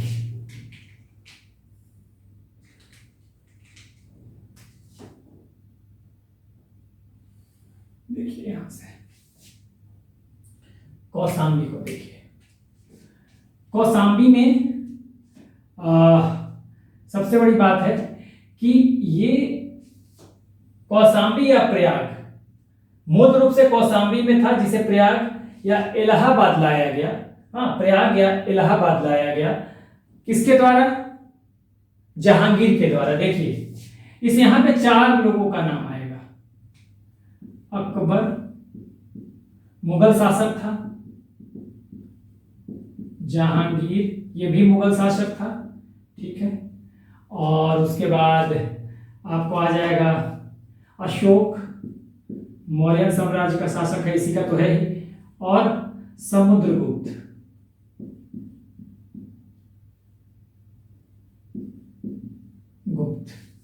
समुद्रगुप्त, गुप्त डायनेस्टी में आएंगे समुद्रगुप्त, वहां पे हम लोग पढ़ेंगे इनको, ठीक है। तो 4 शासक का नाम था। तो था क्या कि ओरिजिनली ये कौशाम्बी में था, लेकिन जहांगीर इसे लेके आया था इलाहाबाद, ठीक है। यानी कि यहां 4 शासक के नाम है, तो यहां लिख देता हूं कि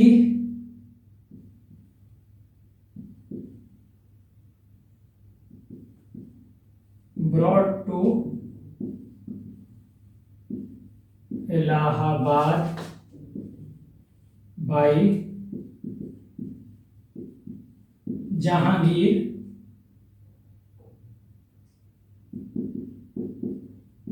in the time, in the reign of Akbar कर दीजिए।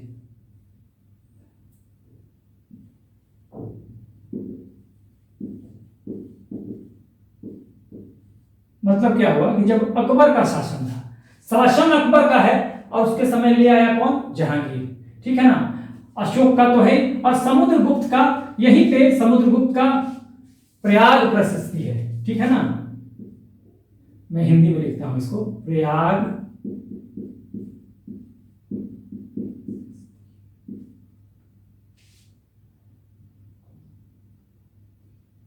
प्रयाग प्रशस्ति, ठीक है ना।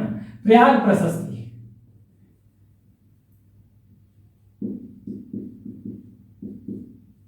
प्रयाग प्रशस्ति किसका है? प्रयाग प्रशस्ति समुद्रगुप्त का के समय का प्रयाग प्रशस्ति है, जिसके बारे में समुद्रगुप्त के बारे में लिखा हुआ है, ठीक है। तो प्रयाग प्रशस्ति को के बारे में भी हम लोग आगे पढ़ेंगे जब हम लोग गुप्ता डायनेस्टी में जाएंगे। तो 3-4 बातें आपको यहाँ पे समझ में आ गई। एक तो 4 शासकों का नाम आएगा। कौन कौन से शासक हैं भाई? तो अकबर, जहांगीर, अशोक और समुद्रगुप्त, जो कि गुप्ता डायनेस्टी के हैं। तो आ सकता है सवाल, इसमें से कौन सा शासक का नाम इसमें नहीं है? ऑप्शन में दे देगा, हाँ, निम्नलिखित में से कौन सा शासक का संबंध, किस शासक का संबंध या किस रूलर का संबंध जो है उसका संबंध कौशाम्बी या प्रयाग पिलर एडिक्ट से नहीं है, या कौशाम्बी या प्रयाग स्तंभ लेख से नहीं है। हाँ, which ruler has any relation with the Kaushambi और प्रयाग पिलर एडिक्ट्स। तो मान लीजिए 3 एक दे देगा, इसमें से एक कोई और दे देगा, तो आपको उसको हटाना पड़ेगा, या दे देगा सवाल कि इसमें से कौन है, ठीक है। तो 3 उन शासकों को का नाम देगा, 3 उन व्यक्तियों का नाम देगा जो जिनका संबंध इससे नहीं है, इनमें से कोई एक दे देगा, तो उसमें भी आप उसको चुन लेंगे। तो ये सवाल इस तरह से बन सकता है, ठीक है। और यहां ध्यान रखना है कि अकबर के समय में जहांगीर द्वारा इसे लाया जाता है इलाहाबाद, ठीक है। दूसरी बात, यहां रेफरेंस होगा, एक तो रेफरेंस होगा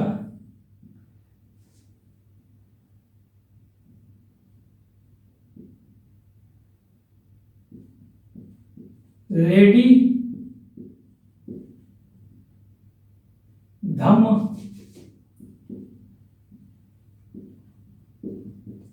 अशोक का जो धम्म है ना, ठीक है,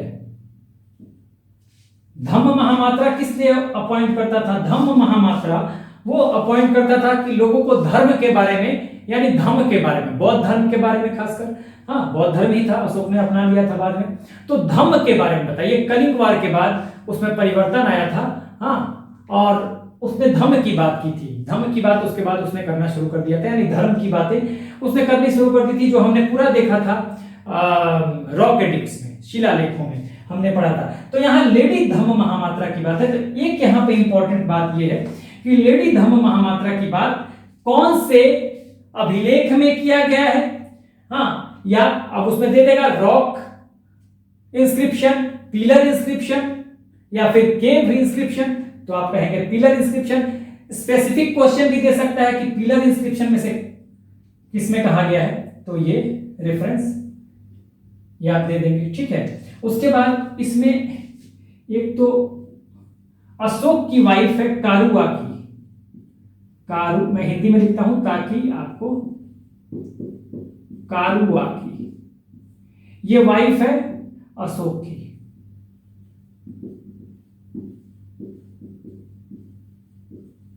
अशोका और तीवर,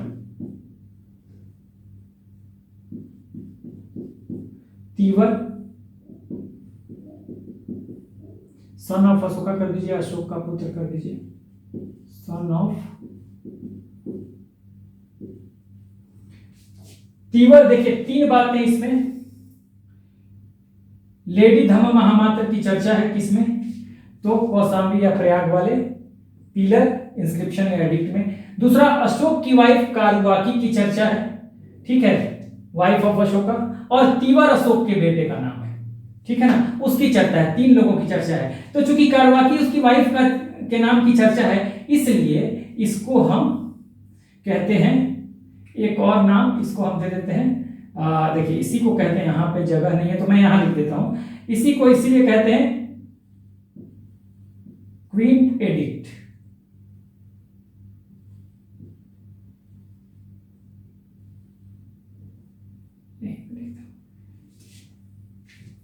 इसको हम कहेंगे क्वीन एडिक्ट, या हिंदी में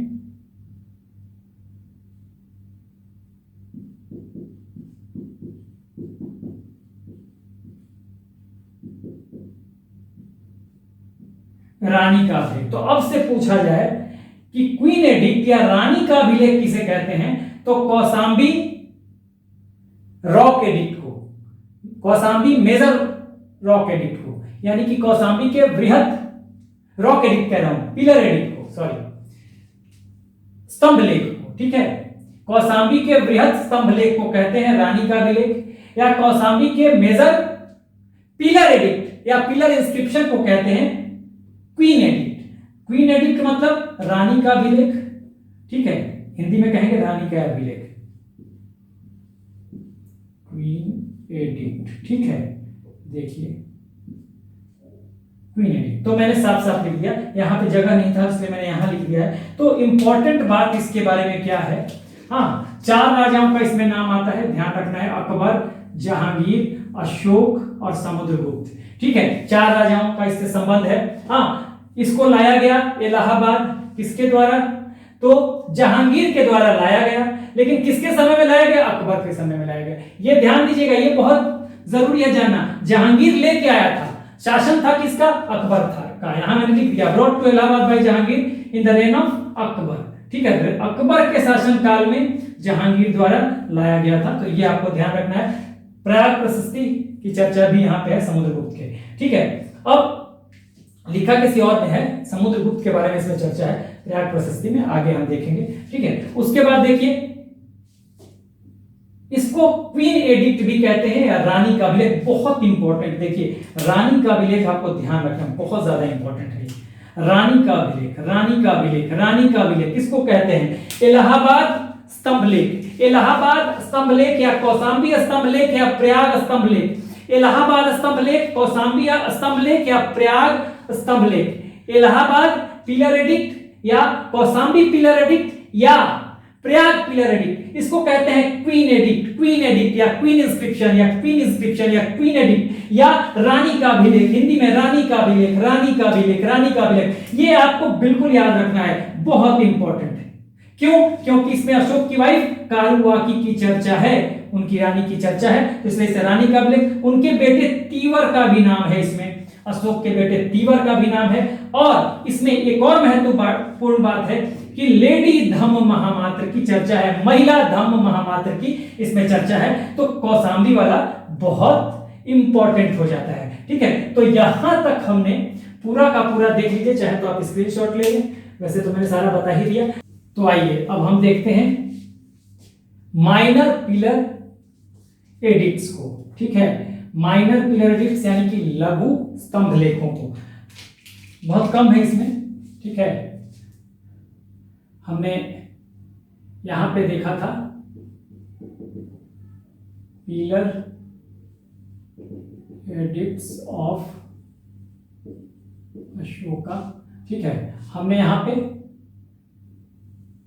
मेजर देख लिया और यहां पे हम देख रहे हैं अब माइनर। ठीक है, माइनर, माइनर में हमने कहा था कि भाई पहला है, दो है, एक है सारनाथ और दूसरा है सांची।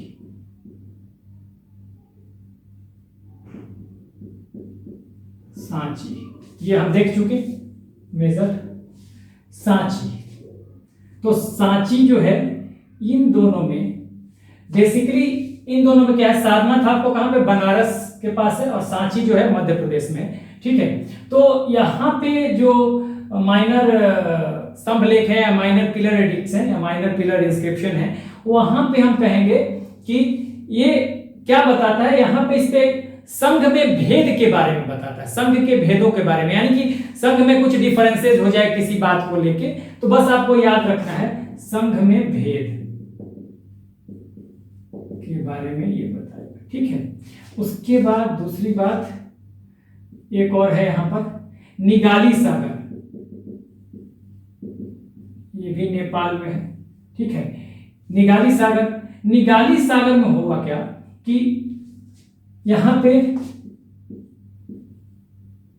आश्रम है, किसका, आश्रम। ठीक है, हिंदी में लिखता हूं आश्रम, आश्रम है किसका, कनक मुनि का आश्रम था। और कनक जब यहां पे जाते हैं तो अशोक क्या करेंगे कि कनक मुनि का जो आश्रम है, हाँ, इसको करवा देंगे डबल। डबल जैसे कि एक कनक मुनि का आश्रम है, एक तरह का स्तूप है, कनक मुनि का आश्रम है और कनक मुनि का स्तूप है, बेसिकली स्तूपा, सॉरी स्तूपा बोलिए, स्तूप है किसका, कनक मुनि का। ठीक है, स्तूपा है, तो इसको डबल करवा दें। कैसे, ये स्तूप इस तरह का होता है, हाँ, नीचे रिमेन्स होते हैं, आपको जो बुद्ध के जो रिमेन्स होंगे, हाँ, वो नीचे उसके राख होंगे, उसके ऊपर से कंस्ट्रक्शन कर दिया जाता है। स्तूप के बारे में आर्ट एंड कल्चर में मैं आप लोगों को पढ़ाऊंगा। ठीक है, तो यहाँ पे ये ऐसा था, ये अशोक गए जाता है तो इसको ऐसा डबल करवा देते हैं। ठीक है ना, ऐसा था, फिर से देखिए ये ऐसा था, अशोक जाके इसको डबल करवा देंगे, कनक मुनि की, कहां पे, निगाली सागर में। उसके बाद एक और बच जाता है, कौन सा, रुमंदई या लुम्बिनी, ये है, थोड़ा सा इधर लिख देता हूं मैं, चौथा, देखिए 3 इधर हो गया, एक मैं इधर लिखता हूं,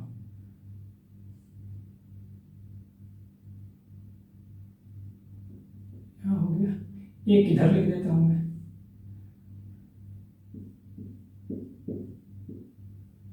रुमंदई, इसी को लुम्बिनी भी कहा जाता है, यहीं पे महात्मा बुद्ध का जन्म हुआ था। ठीक है, लुम्बिनी। और यहां पे क्या होगा कि जब अशोक जाएगा यहां पे, तो अशोक क्या करेगा कि एक तो टैक्स होता था, ठीक है, एक टैक्स होता था भाग, हिंदी में लिखता हूं भाग, इसको इंग्लिश में ही भाग कहिए, इसको मतलब पार्ट होगा। भाग को इसने क्या किया, भाग को, ये था 1/6, तो इसने घटा के 1/8 कर दिया, 1/6 से 1/8 कर दिया भाग को। और बलि, जो पहले आप जानते हैं कि एक उपहार स्वरूप इसे माना जाता था, स्वेच्छा से ये बलि दिया जाता था, आप देखेंगे वैदिक पीरियड के शुरुआती दौर में। ठीक है ना, वैदिक पीरियड के शुरुआती दौर में, बाद में लेटर वैदिक पीरियड में धीरे धीरे देखेंगे कि बलि जो है वो टैक्स के रूप में वो बदल जाता है, यानी कि वो कंपल्सरी टैक्स हो जाता है। पहले एक उपहार होता था, यानी गिफ्ट होता था, तो ये बलि जो लगता था, इस बलि को अशोक ने खत्म कर दिया। क्या किया यहां पर देखिए, लुम्बिनी में टैक्स जो भाग लगता था वो 1/6 से घटा के 1/8 कर दिया, 1/6 से 1/8 कर दिया, यानी कि घट गया ये, और मतलब कम कर दिया टैक्स को, ये टैक्स जो भाग है इसको डिक्रीज कर दिया। कैसे डिक्रीज कर दिया, देखिए मैंने यहां डिक्रीज का साइन, और बलि को खत्म ही कर दिया। ठीक है, तो ये आपको ज्यादा कुछ नहीं पढ़ना था इसमें, माइनर में। तो माइनर में आपको यही 2-3 बातें याद रखनी है। क्या क्या देख लीजिए।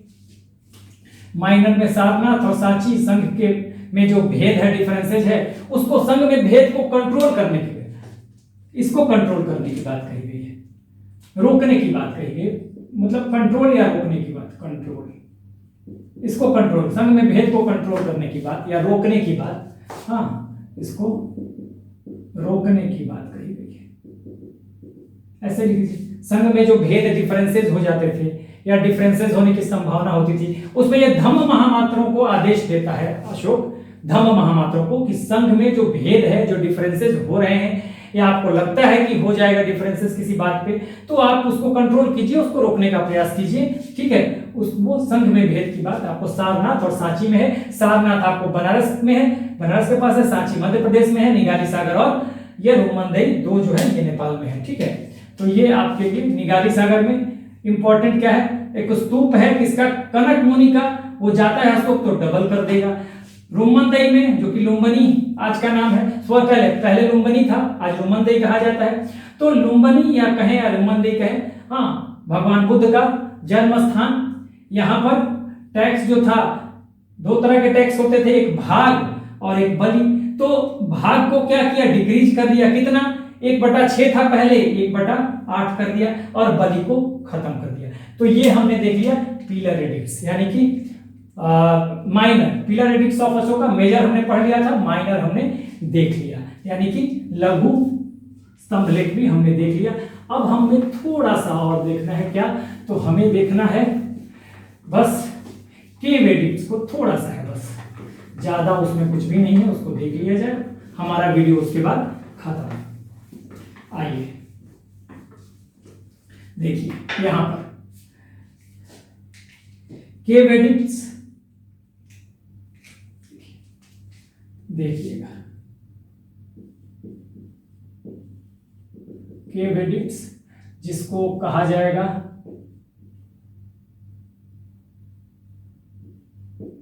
गुफा या गुहा लेख, ठीक है ना, गुफा या गुहा लेख कहा जाएगा, ठीक है। तो ये आपके लिए है। अब इसमें क्या क्या चीजें हैं देखिए केव एडिक्ट्स में।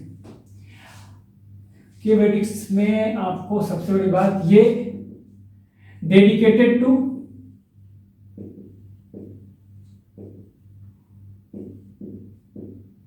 आजीविका सेक्ट, आजीवक संप्रदाय को ये समर्पित है। ये जो केव है, केव एडिक्ट्स जो अशोका के हैं, ठीक है। इसमें 2 लोगों के हैं, दशरथ के भी हैं, ठीक है। अशोका, दशरथ भी एक मौर्यन किंग थे उसी डायनेस्टी से, तो दशरथ का भी है और अशोक का भी है, ठीक है। तो यहां पर समझ लीजिए, जानना जरूरी है कि और इसका क्या है, इसका लैंग्वेज, ये है प्राकृत में लैंग्वेज,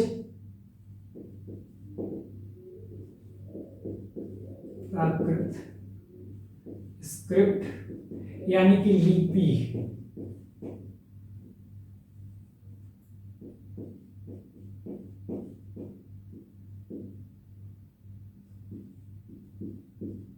ब्राह्मी, ठीक है, लिपि ब्राह्मी है। अब यहां पे 2 लोगों के गुफा मिलेंगे, एक तो अशोक का है, देखिए अशोक और दशरथ, एक दशरथ का है, दोनों मौर्य शासक है, दोनों ने अपने आप को देवनाम पिया कहा है। अशोक ने तो कई जगह पर प्रियदर्शी भी कहा है, यानी कि प्रियदर्शी का मतलब सबका प्यारा, देवनाम पिया का मतलब, ठीक है, देवनाम पिया का मतलब गॉड का प्यारा, देवों का प्यारा, ठीक है ना। तो ये चीजें अशोक ने अपने लिए इस्तेमाल किया था, देवनाम पिया। अभिलेखों में अशोक को देवनाम पिया भी कहा गया है, प्रियदर्शी भी कहा गया है, पियदर्शी भी कहा गया है, देवना पिया भी कहा गया है। इस तरह के कई नाम आपके पास आएंगे, ठीक है। तो यहां दशरथ ने भी अपने लिए देवनाम पिया का इस्तेमाल किया है, ठीक है। तो अब देखिएगा अशोक के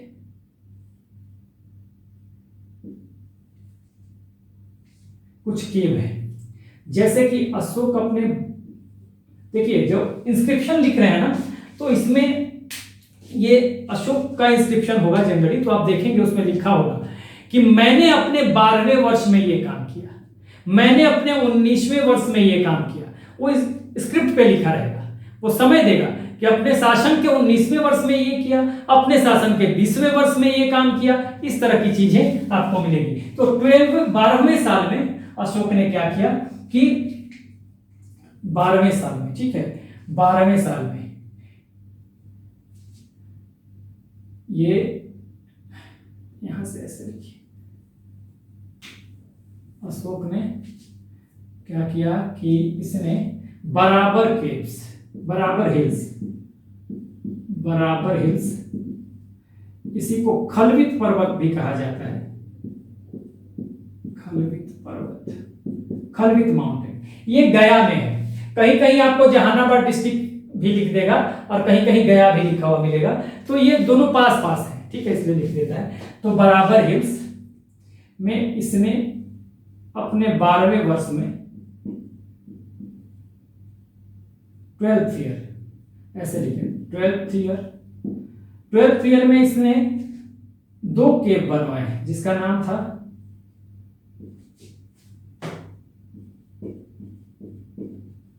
सुदामा और विश्व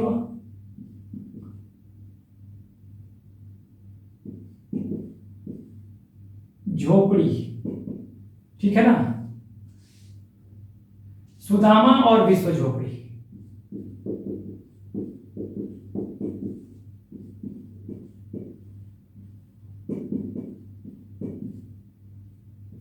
सुदामा और विश्व झोपड़ी 12वें साल में, अपने शासन के 12वें साल में। मैंने कहा ना कि ये लोग लिखते थे अपने अभिलेखों में कि मैंने अपने 12वें साल में ये काम किया, 20वें साल में ये काम किया, तो उसने लिखा हुआ है कि 12वें साल में उसने, हर अभिलेख को इसी तरह से लिखा गया है, यहाँ पे मैंने लिख दिया। फिर उसने लिखा कि 19th ईयर में, शासन के 19वें साल में उसने बनवाया कर्ण चौपाल, कर्ण चौपाल, ये केव बनाया है और वहां पे कुछ लिखा होगा, कर्ण चौपाल, कर्ण चौपाल, ठीक है। अच्छा, अब आ जाते हैं दशरथ। देखिए दशरथ ने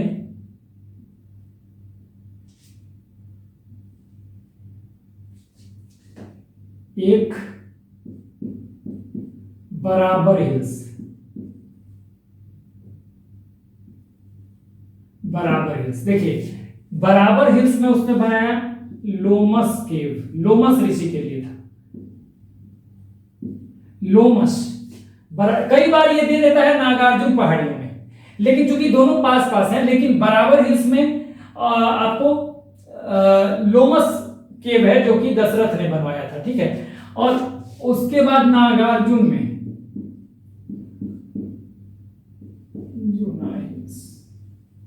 नागार्जुना हिल्स में इसने 3 केव बनवाए, ठीक है, गोपी,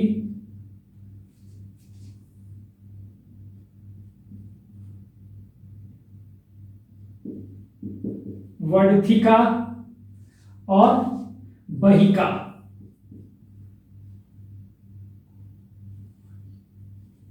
वहिका, ठीक है, गोपी, वर्थिका और वहिका। थोड़ा बहुत आपको हर जगह स्पेलिंग में नेट पे देखेंगे या फिर किताबों में देखेंगे तो अंतर मिल सकता है, कोई खास बात नहीं। तो ये देखिए यहां पे आपको क्या समझना था, कुछ बातें हैं। ये केव एडिक्ट्स या गुहा या गुफा लेख कहते हैं इसे। तो प्राकृत में लिखे हुए हैं, भाषा प्राकृत है, ये ध्यान रखना है, और स्क्रिप्ट ब्राह्मणी। ऐसे भी अशोक के अभिलेख आपको ब्राह्मणी स्क्रिप्ट है, 4 स्क्रिप्ट है, मैंने बताया है आपको जब मैंने बृहत शिलालेख पढ़ाया था, यानी कि मेजर रॉक एडिक्ट पढ़ाया था, तो वहां पर 4 स्क्रिप्ट की चर्चा हुई है। नॉर्थ वेस्ट में खरोष्ठी है, फिर आपको अरामाइक का इस्तेमाल भी हुआ है, सामान्यतः जनरली मुख्य रूप से ब्राह्मणी का इस्तेमाल हुआ है, और ग्रीक यानी कि यूनानी स्क्रिप्ट का भी इस्तेमाल हुआ है। तो वो 4 स्क्रिप्ट का इस्तेमाल हुआ है, ठीक है, मुख्यतः लेकिन ब्राह्मणी है, यहाँ पर ब्राह्मणी है, ठीक है। तो और लैंग्वेज यहाँ पे क्या है, प्राकृत है। उसके बाद ये आजीवक सेक्ट को, आजीवक संप्रदाय को समर्पित है, यानी कि ये गुफा बना के आजीवक संप्रदाय के ऋषि मुनियों को दे दिया गया रहने के लिए। अब आजीवक सेक्ट के बारे में देखिए, ये मक्खली पुत्र गोशाल या मक्खली गोशाल जो भी कहे, ये महात्मा बुद्ध और महावीर स्वामी के समकालीन थे, यानी कि Makkhali Putra Goshala was the contemporary of Mahatma Buddha and Jain Swami, Mahavir Swami. तो इन्होंने शुरू किया था मक्खली पुत्र गोशाल या मक्खली गोशाल आप कह लें, आजीवक संप्रदाय को। और इसकी फिलॉसफी क्या है? It's philosophy is based on that everything is based on the नियति, एवरीथिंग इज प्री डेस्टाइन्ड, जो होना है सो होगा, हाँ सब कुछ पहले से तय है। इसकी फिलॉसफी है आजीवक संप्रदाय की। ये चली नहीं, बहुत सारे, जब वैदिक पीरियड खत्म हुआ, वैदिक पीरियड के बाद आपको 6th सेंचुरी बीसी में जो धार्मिक आंदोलन हुए उसमें बहुत सारे सेक्ट आए थे, लेकिन दो ही चल पाए जो धार्मिक आंदोलन हुए ना, बुद्धिज्म और जैनिज्म। थे तो बहुत सारे, ठीक है ना, तो उसमें एक आजीवक भी आया था, चल नहीं पाया, ठीक है। तो ये मक्खली पुत्र गोशाल ने इसको शुरू किया था, तो डेडिकेटेड टू आजीवक सेक्ट। ये सारे केव्स जो हैं, अब अशोक ने जो बनवाए, दोनों ने अपने आप को देवनाम पिया कहा है, ठीक है। अशोक ने खुद को अभिलेखों में, यानी अभिलेखों में अशोक को कहा गया है देवनाम पिया, प्रियदर्शी, हाँ प्रियदर्शी, ठीक है ना। तो ये सब चीजें कही गई हैं, ठीक है, अशोक के बारे में। हालांकि कुछ जगह पे जैसे गुर्जरा, जो कि मध्य प्रदेश में है, गुर्जरा रॉक एडिक्ट है, हाँ आपको मास्की, नेतूर, इन सब जगहों पे 4 जगह ऐसे हैं जहां पे इनको मास्की, ब्रह्मगिरी, नेतूर और गुर्जरा, वहां पे उस अभिलेख में अशोक का नाम अशोक लिखा हुआ है, ठीक है ना। बाकी मैक्सिमम जगहों पे प्रियदर्शी, देवनाम पिया, प्रियदर्शी ये लिखा हुआ है। तो यहाँ पे बराबर हिल्स में देखिए, अशोक ने बराबर हिल्स में खलवी पर्वत जो कि गया में है, हाँ कहीं कहीं आपको जहानाबाद डिस्ट्रिक्ट भी मिल जाएगा, वो इसलिए के आसपास है सब, इस वजह से, ठीक है। तो आप याद रखिएगा बराबर हिल्स, या इसी का नाम खलवित पर्वत भी है। खलवित पढ़ा जा रहा है ना, खलवित में फिर से लिख दो अगर नहीं पढ़ा जा रहा है तो, ठीक है। खलवित पर्वत देखिए ये होगा खलवित पर्वत, खलवित माउंटेन, ठीक है ना। तो ये कहा गया, याद रखिएगा।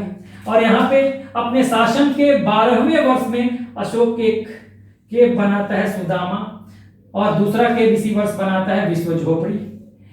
अपने शासन के 19वें वर्ष में कर्ण चौपार नाम का एक झोपड़ी केव बनाता है, हाँ इसी पे लिखा होगा। गुहा लेख इसलिए कहा गया कि इस पे लिखा होगा दीवारों पे, मैंने बताया ना कि ये होता है गुफा। देखिए ये है आपको गुफा, कोई गुफा है, हाँ ये गुफा है, तो यही दीवारों पे लिखा होगा, अंदर लिखा होगा, ठीक है। और दशरथ ने बनवाया, एक बनाया बराबर हिल्स में जिसका नाम था लोमस, ये लोमस ऋषि थे उनके लिए था। कई जगह पे नागार्जुन हिल्स में भी दे देता है ये, लेकिन ऐसा नहीं है, क्योंकि नागार्जुन, कई बार कहा जाता है कि लोमस ऋषि का जो आश्रम है वो बराबर हिल्स और नागार्जुन हिल्स के बीच में है, तो इसलिए भी चीजें दे देता होगा, ठीक है। तो कहीं देखिएगा तो कंफ्यूज मत होइएगा, ये बराबर हिल्स में है। और अगर बराबर हिल्स ना हो तब तो आप नागार्जुन हिल्स तो आपको डालना ही है, ठीक है। दोनों लगभग पास पास है, कुछ ही दूरी पर है, ठीक है। तो ये लोमस है। और नागार्जुन हिल्स गोपी, नागार्जुन हिल्स में बनाया एक केव गोपी जिसका नाम था, दूसरा केव बनाया वर्डथिका जिसका नाम है, और तीसरा केव वहिका जिसका नाम है वहिका। तो ये दशरथ ने बनवाया था। और दोनों जो थे इन्होंने गुफा बनाई, हाँ उस पे कुछ लिखवाया, उसको दे दिया, समर्पित कर दिया, किसको दान कर दिया, आजीवक संप्रदाय के साधुओं को। तो आजीवक सेक्ट को, ये इंपॉर्टेंट सवाल है कि इन्होंने अपने जो केव्स बनवाए, हाँ या केव्स जो इंस्क्रिप्शन है वो किसको समर्पित है। ये सारे केव्स जो हैं वो आजीवक संप्रदाय को या आजीवक सेक्ट को समर्पित है। तो इस तरह से हमने जो सोर्सेज वाला पार्ट है, स्रोतों वाला पार्ट है, चाहे वो लिटरेरी सोर्सेज हो यानी साहित्यिक सोर्स हो, या फिर आर्कियोलॉजिकल यानी कि पुरातात्विक सोर्स हो, हमने सबको बहुत ही डिटेल में खत्म कर दिया। यहाँ पर हम अपना वीडियो खत्म करेंगे और नेक्स्ट वीडियो में जब मिलेंगे तब हम वहां पर पढ़ेंगे चंद्रगुप्त मौर्य को। So this is the end of the video. Do like, share and subscribe. Take care, keep smiling.